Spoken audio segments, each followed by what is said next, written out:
කොහොමද දැන් හොඳින් ඉන්නවද කට්ටිය?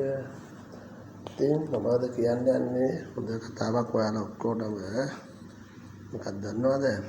අපි පොඩ්ඩක් මම වීඩියෝ දාන්නේ ආදර්ශමත් අත්දැකීම් ඇතුව තමයි මම මේ වීඩියෝ හැමකම දාන්නේ. නැත්තම් නිකම් දාන්නේ.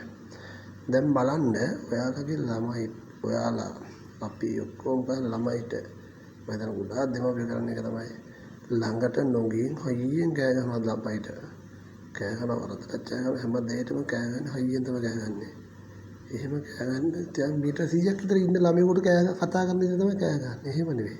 ළමයාගේ කන් හුරු කරගන්න ඕන අපිට ඇහෙන විදිහට. බය කරගන්න හරි සැර කරන්න හරි එහෙම සැර කරන්න එපා.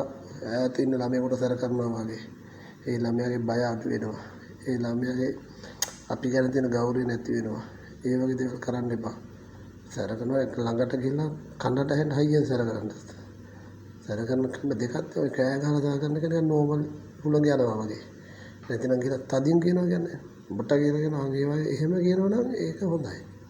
ඒ වගේ හදාගන්න බලන්න. ඔයාලට හදාගන්න පුළුවන්.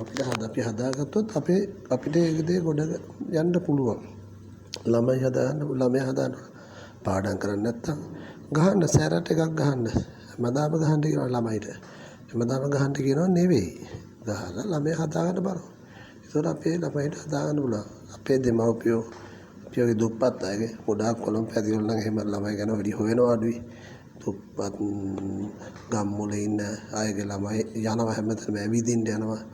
ඒ වගේ ඉතින් ඒ වගේ අය තමයි මේ ගොඩක් කියන්නේ. අර කට්ටියත් ඇති එහෙම. ඒ කට්ටියත් ළමයි ගැන හොයලා බලන්න පොඩ්ඩක්. ඒතකොට හොඳයි. හොඳේ එහෙම කරමු. කරලා අපි බලමු. හොඳ නම් වීඩියෝ එක ෂෙයා කරන්න, ලයික් එකක් දාන්න ෂෙයා කරන්න. හොඳ නම් අපි හම්බෙමු නැවතත් වීඩියෝ එකකින්. බයි.